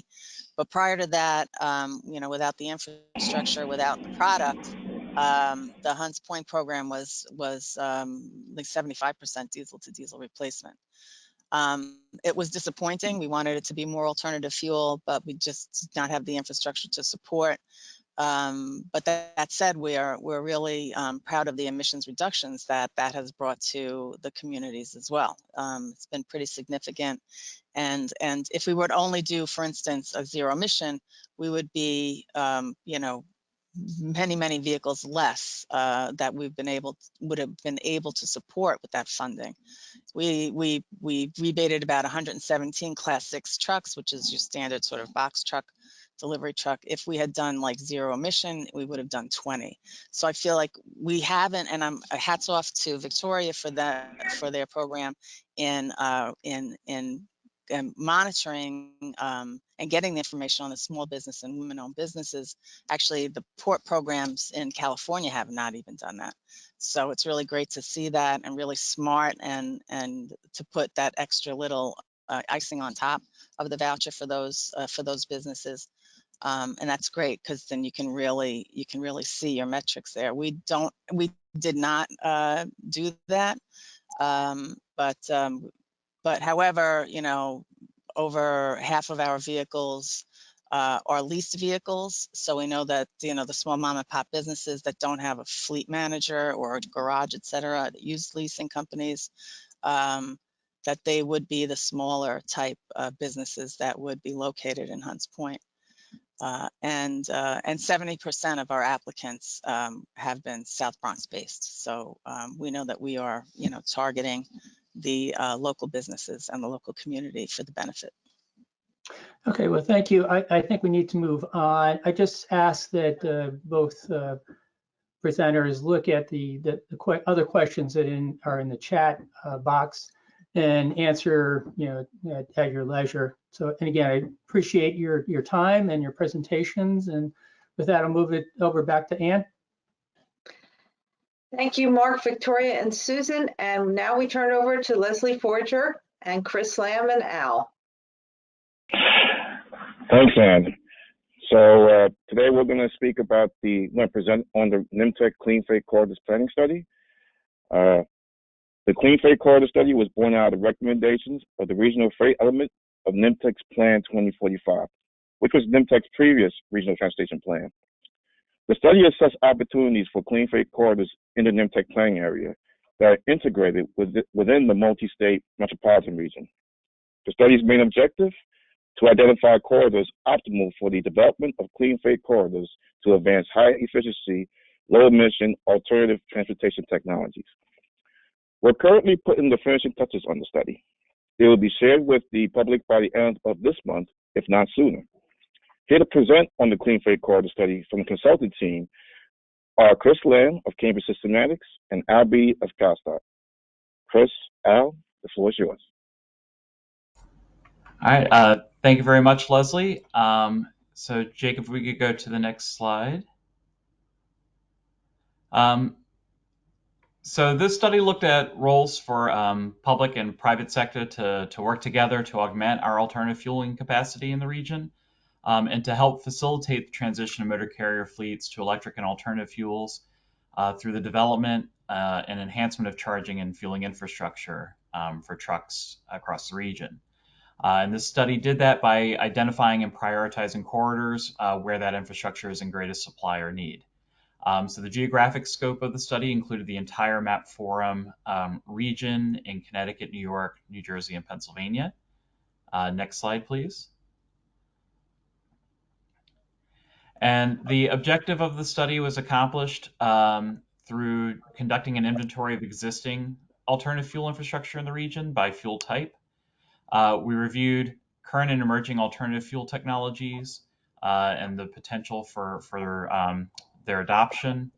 We identified gaps between existing and future alternative fuel infrastructure capacities, analyzed goods movement trends and forecasts in terms of freight travel demand, and then identified and defined optimal corridors for recommended designations as clean freight corridors, and then identified needs for development of additional infrastructure in each corridor. Next slide, please. The study was led by NIMTIC, and Leslie, who just spoke a moment ago, was the project manager from NIMTIC on the study, and a consultant team consisting of Cambridge Systematics, which has extensive freight planning experience nationally as well as in this region, CalStart, who has great experience in alternative fuel across the country increasingly, and Art Street Communications, who helped us with stakeholder outreach and coordination for a stakeholder workshop we had during the study. So an excellent team developing this effort. Some of the key findings: trucks constitute a significant source of greenhouse gas and criteria emissions, and the impact of that is disproportionately high, particularly in low-income and high-minority communities. Freight volumes in the region are expected to grow substantially through 2045, and the vast majority of freight in the region moves by truck, and that's likely to continue to be the case looking into the future. So trucks are a huge part of freight transportation's contribution to greenhouse gas and particulate emissions. Diesel is projected to fall below 50% of new truck sales in approximately 10 years' time, with battery electric and fuel cell electric expected to take over by beyond 2030. And there's significant policy support across all 4 states in the study area for diesel alternatives, but there are additional measures needed to support that fleet turnover. Next slide, please. And just following up on that, particulate emissions and impacts, when we look at diesel particulate matter emissions showing up really high in those kind of blue and purple colors on this map, and look at communities of concern, which NIMTIC defines as communities where there's a high proportion of minority population as well as low income population, you see that pretty jarring overlay, and that those effects are disproportionately on those communities of concern. So this is certainly a natural environment issue with regard to greenhouse gas emissions. It's also a human environment inequity issue. And the next slide shows similar overlays elsewhere in the NIMTIC planning area in the lower Hudson Valley and Long Island. So not quite as much of a match as we saw in the New York City area, but still an issue that's really important to the goals of the study. Next slide, please. The study recommended or defined high readiness corridors that have good alternative fueling infrastructure coverage, high volumes of truck traffic in proximity to freight generating facilities, as well as need corridors where there's high levels of particulate matter pollution and high projected demand based on adoption projections.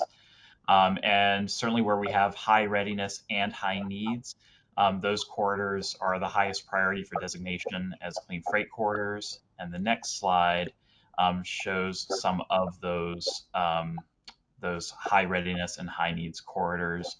Interstates 278, 495 Long Island Expressway, 678 in New Jersey, Interstate 80, particularly the portion east of 287, I-87 and portions of I-95 score on that high readiness and high need, and thus are high priority clean freight corridors in the region. Next slide, please. So those are the high level findings and recommendations. We'll give a little bit more detail on how we got here on the slides to follow. And for that, I'll hand it over to Ben Mandel from CalStart. Excellent. Thank you, Chris. So as Chris mentioned, kind of the first step toward identifying really the potential here for clean freight corridor designations is to assess the existing alternative fueling infrastructure, as well as the alternative fuel corridor status within the region from Federal Highway Administration. So first we identified electric, hydrogen, CNG, and propane fueling facilities in the region and filtered to those that could be accessible to some forms of commercial vehicles. In some cases that might be more medium duty than heavy duty. We also use Federal Highway Administration's alternative fuel corridor designations for electric, hydrogen, CNG, and propane, current as of round 5 of those designations, to identify where this infrastructure supports clean corridors already. And together, these methods reveal visual gaps in the network where additional coverage is going to be needed to support alternative fuel freight vehicles. If we go to the next slide, we start to break these out by fuel type specifically. So here you can see for compressed natural gas, there's a decent coverage of CNG sites throughout the region. We identified 31 eligible sites throughout our study area. And it's important to note that all of these sites, according to the specs that are posted to the Alternative Fuel Data Center from US Department of Energy, we're identifying as truck compatible to begin with. So many are already serving commercial vehicle fleets and were constructed for that purpose. That's not the case with all fuel types. So these stations currently support several signage ready corridors in New York and Connecticut, but most of the network is still what we would consider to be a visual gap, having either signage pending designation or no designation at all. So that's where we want to target further development for compressed natural gas. Moving on to the next slide, it shows a similar picture for propane. So similarly, fueling sites are largely already truck compatible. And here we identified 39 eligible fueling sites in the region. But the distribution of these sites only supports a few signage ready corridor segments, really just along I-84 in New York and Connecticut. So the vast majority of the highway network in our region is still a visual gap. On the next slide, we go to hydrogen. And hydrogen stations are still in the infancy of development. I saw Susan McSherry just address that very, very nicely in the chat. We've only seen one site that's active, and that's in Connecticut, and a handful of others that have been under development for quite some time. So with no signage ready corridors, we identify the entire network in the region as a gap for hydrogen development. Finally, for electric vehicle charging, of course, there are EV charging stations located all throughout the region, but we filtered to just those sites that include at least 2 non-proprietary DC fast charging dispensers. So importantly, this scopes out stations like Tesla superchargers. We found 45 such plug-in sites, but we also wanted to recognize that these sites have all been designed for passenger cars and therefore wouldn't necessarily be able to accommodate all types of commercial trucks. So again, maybe some like a cargo van, or in some cases a medium duty box truck, but certainly not kind of long haul tractor trailer type configurations.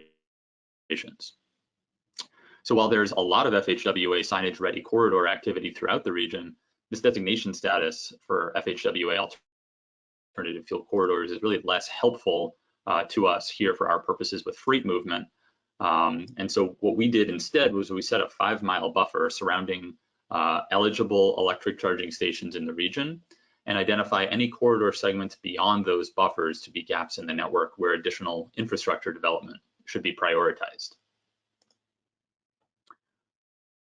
On the next slide, really what we wanted to do once we had a lay of the land is to take a look at the technology and policy outlook and project the adoption rates for various alternative fuel types between now and 2050.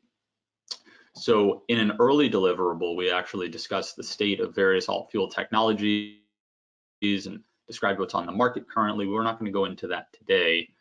We also scanned the market in terms of policy and regulatory landscape factors that'll shape the prospects for fleet adoption in the coming decades. And you heard a really great update from New York City and New Jersey on some of the tools in place to support alternative fuel fleet adoption.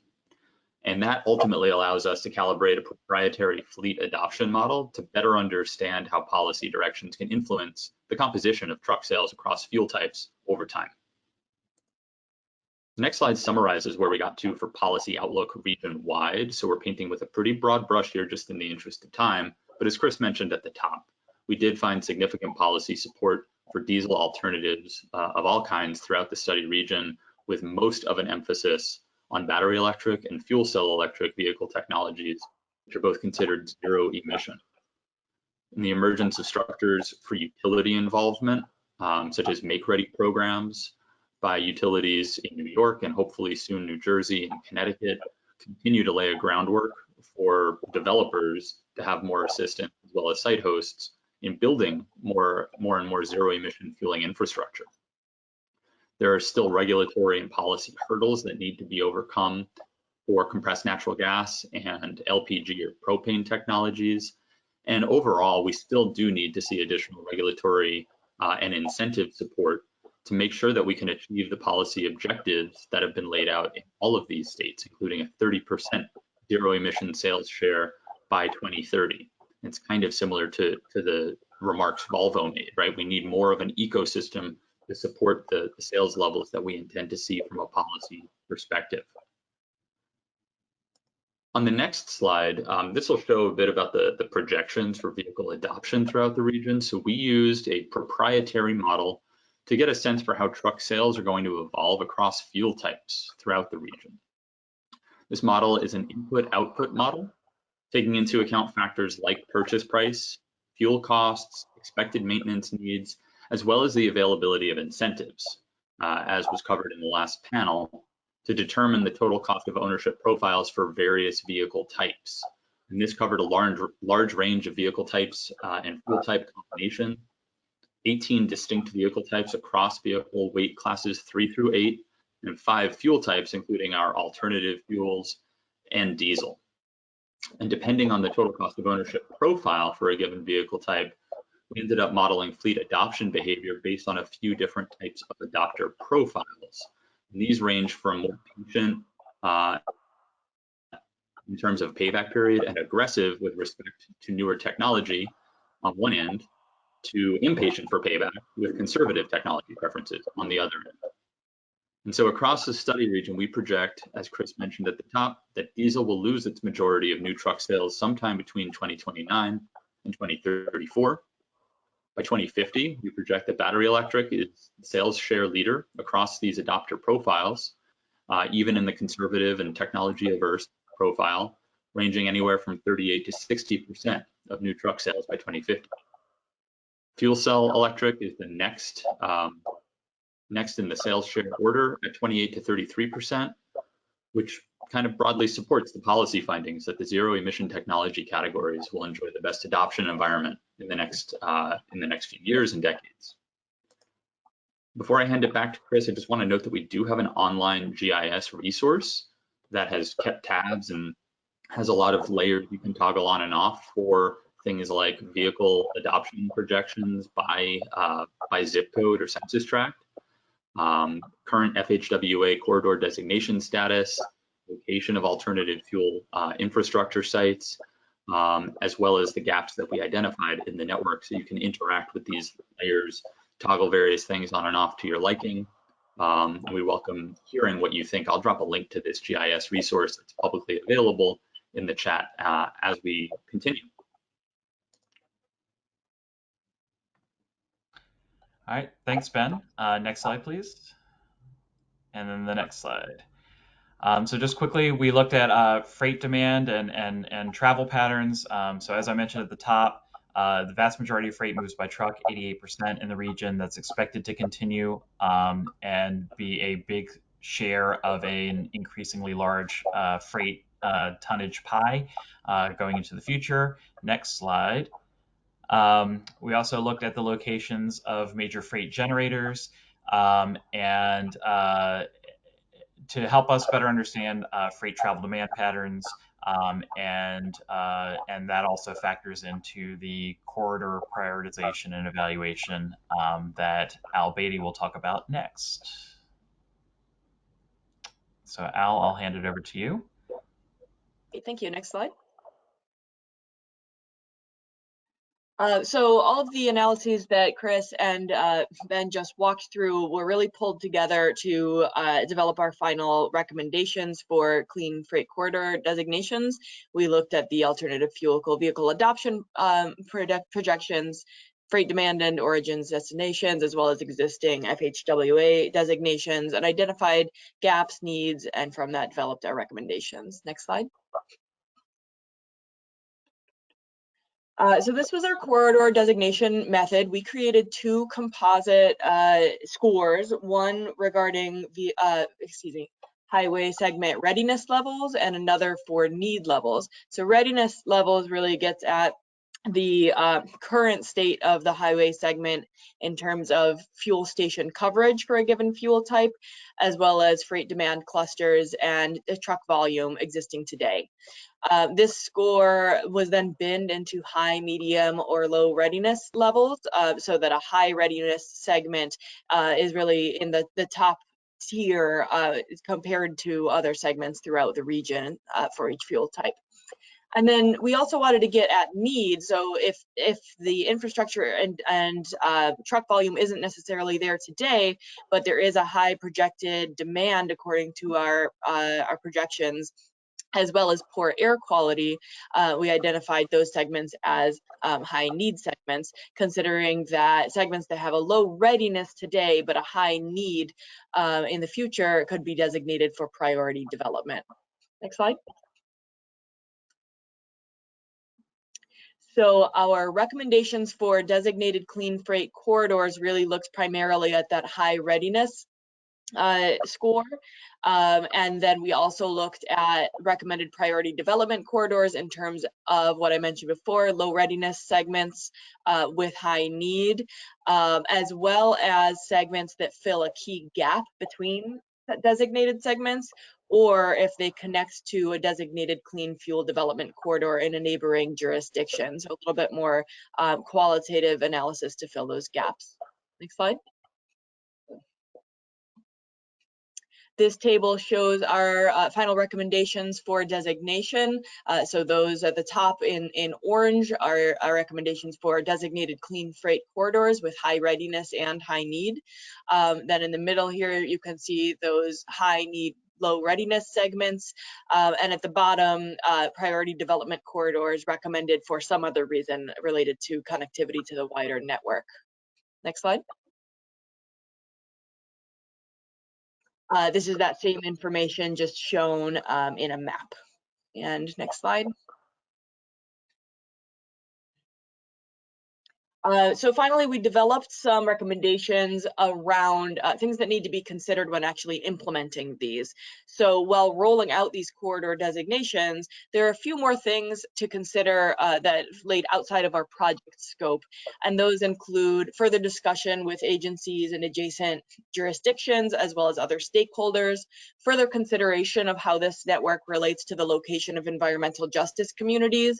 We did sort of use particulate matter as a proxy. As Ben noted, those tend to overlay pretty closely in the study area, but that could be explored a little more deeply. And then finally, to examine the role of different fuel types, considering policy directions favoring zero emission over things like CNG moving forward. The next step would be to develop a signage and communication plan. So how will folks actually know about these? And then once it comes time for infrastructure development, considering policies at the federal, state, and local level that are going to impact the ability to develop charging and fueling stations. Next slide. And then also, again, considering what the role of each fuel type is, thinking about fuel station siting specifically for truck compatible development. Not every fueling station that exists out there today is compatible for heavy duty vehicles. Engaging local communities for support and guidance, and then looking at creative ways to finance these, including public and private funding sources and mechanisms. Next slide.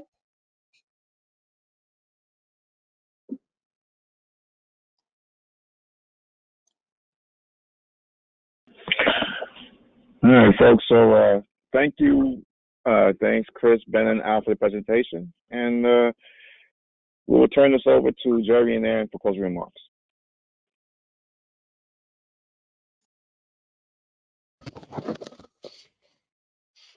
Thanks, Leslie, and thanks to everyone who presented today. Vast range of topics and information. Sorry to those who may have asked a question and not had it answered, although there was an attempt to answer all the questions on the chat pod. But we thank everyone for their involvement also. Anne, any takeaways that you want to highlight? Again, thank you to all our speakers, to the folks who organized this event. We are going to be posting all the presentations as well as a recording of this event on the MAP Forum website. For those who ask for AICP credit, you'll be receiving an email after this event and after the credits are approved. We thank you so much. Great presentations and great conversations. Have a good day.